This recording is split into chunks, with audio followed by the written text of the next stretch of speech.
Hello everyone, welcome back to the Tokyo Living podcast. Those of you watching the video version of the show will notice that we've got a slightly different background, different setup today. And this is actually the first time that I've ever recorded the show with a guest in the same room. So today we've got speech and language therapist Anissa Eckhoff on the show. Anissa, welcome to the show. Thank you so much. So we'll get into what speech and language therapy is in a little bit, but perhaps if you can just give the viewers and listeners a bit of background on yourself, how you got into this field and how you ended up in Tokyo. Sure. So my name is Anissa. I'm a speech and language therapist. I was actually raised in Japan. Okay. I'm half German, half British, and I went to the international school, so Yokohama International School. Okay. And I finished in 2014. Yeah. And then I moved to England and lived in London for about seven and a half years, so quite a long time.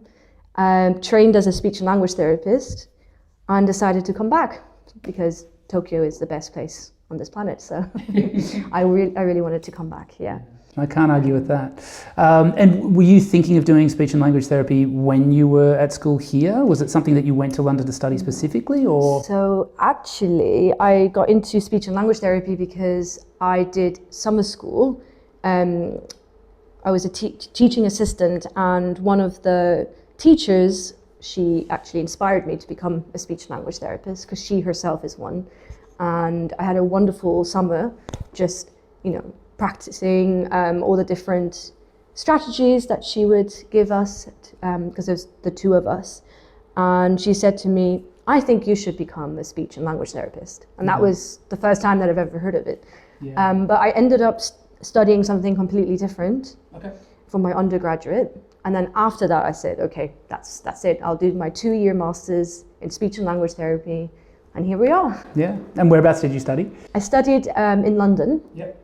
So City University in London, yeah. So what actually is speech and language therapy? So speech and language therapy helps children, young adults, and also adults who've had, let's say, a stroke with their speech and language. So speech and language therapy itself is where a speech and language therapist would help the families and their children with their speech language communication skills. But it also involves other aspects of communication, such as interaction and behavior and attention and listening. So speech and language therapy involves a lot of different aspects of communication. And we usually work very closely with the families, and we administer a range of assessments, we write reports, and we also come up with evidence-based intervention strategies to tailor towards everyone's needs, basically. And yeah, we empower families. Most importantly, we empower families, and also if I'm working with an adult, very often with their wives or husbands, I work with them very closely as well. So it's basically not just for the client itself, but the wider community. We support them as well. And just to be clear, someone having an Australian accent isn't necessarily considered a speech difficult? No, okay, that's good. Yeah. And do you have a speciality in terms of speech and language therapy, and is there anything sort of unique that you might do different to other therapists in your field? So I am bilingual. I speak fluent German as well. So I offer my services in German and in English. So I feel that is slightly different to maybe other speech and language therapists here in Japan, because I have that bilingual aspect. Yeah. And I am really interested in bilingualism in general and how that presents in children who have additional difficulties. Yeah. So for example, children with autism who have bilingual bilingual parents. So for example, if the mom's Japanese and the father's German, but the child has autism, that's really interesting for me. And I enjoy working with that sort of group. Yeah. And I can imagine that presents some additional challenges if a child is struggling with their development of their language, and then you throw on top of that they're having to learn a second language.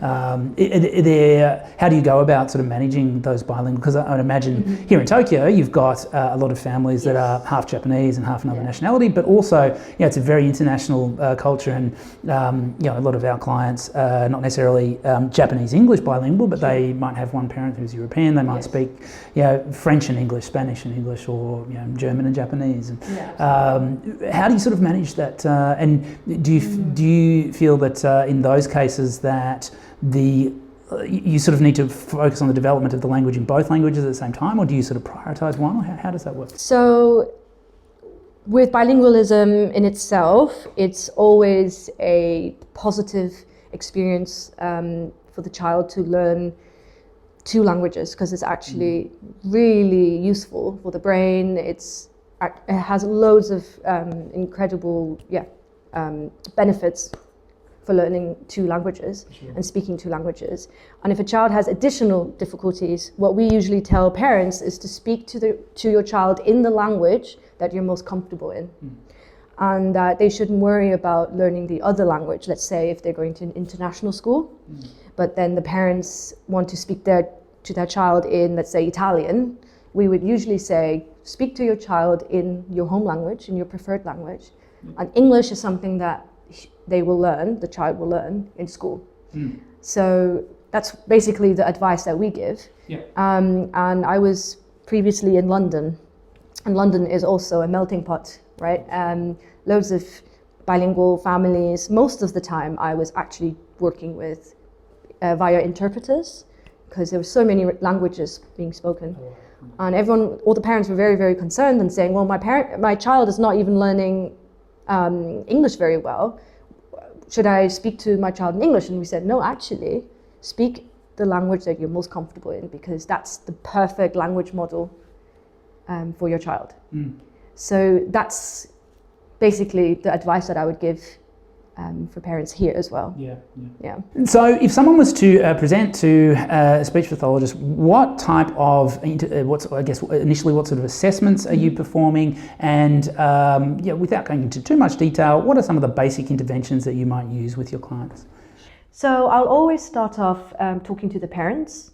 I'm going to use a case history format and ask lots of questions about the child's development, what areas of need the child might have, and also the main concerns and the wishes from the parents. And then I'll always observe the child, I'll interact with the child. Very often I'll do a play-based assessment, so quite informal. But then if the child's most sort of the area of need that they are presenting with is, for example, speech, then I'll do a speech assessment, so a little screen, basically, a small one. And it really depends on the child and their age. But if there's a language problem, then I might be using a more formal-based assessment, and that might take a bit longer. But basically, the interventions is very family-orientated, very patient-orientated. So I always make sure to include the family along the way. And I'll see, basically, depending on the time frame and what the parents would like. I use lots of evidence-based practice as well. So, for example, there's something called intensive interaction, which is wonderful, a wonderful approach to use with children with autism. So that's one example of an intervention that I would recommend. In therapy. How did people typically sort of present to you? Do people come in through a doctor's referral, or is it things that parents are picking up? I guess we're talking more sort of with your paediatric client base. And I guess, what advice could you give for parents in terms of kids that might need speech and language therapy if people aren't aware, they don't know much about the service that you offer? What sort of things could people be looking out for kids who could potentially benefit from this? So one of the big things I'd like to say to parents is, if your child is behaving in a way where they might not communicate their wants and needs, but they're expressing it in a different way, for example, through behavior, that'd be quite a big key to look out for. So for example, if they're hitting you or hitting the wall, or even just sort of dragging you towards the food cabinet or something, that's a behavior that would indicate, okay, he or she has difficulties with expressing themselves, but that could also be a different underlying difficulty that is worth sort of looking at. But generally speaking, I would say by 2.5, that's where you would see the language boom, let's say. That's where children start speaking so much more. So parents are always quite concerned when the child is 1 or 2 and they're not speaking much. But then we usually like to say, okay, just wait a little bit longer. Because 2.5 is usually when we would see the majority of the language growing, let's say. But a tip that I would also say is play with your child. Play with your child every single day. No distractions, no TV, just you and your child, following your child, seeing what the child is interested in. That's how you can see also language improvement. What's the youngest that you work with kids? I mean, do you see kids at that sort of level, at the 2.5? I do, yes, especially if the child is presenting with additional difficulties that was already identified. So for example, a hearing loss, or if they have a cochlear implant, or if they have glue ear or something else going on, then I'll definitely see them at that age. But generally speaking, it's mostly 3, 4 onwards. Okay. And is there like an optimal range where you can really improve on someone's communication skills, or is that sort of, because I guess in our world there are sort of developmental windows where different physical abilities can be developed in children. Is it similar for language development? There is a critical time frame, and we always like to say that early intervention, identification of the problem is much better for the child. The great thing is that our brain is capable of rewiring and learning. So even if, yes, the child has had really late intervention, there are other ways that we can improve their language acquisition. And there's so many great other strategies, such as using gestures and sign language, for example, or even alternative augmentative communication strategies, so other types. So for example, using a communication board. So there's always ways where you can help a child, even if, let's say, the intervention started quite late in the child's life. I was wondering if you could perhaps share some of your sort of most rewarding experiences working, I guess, especially with children. What are some of the things that really make the job rewarding for you?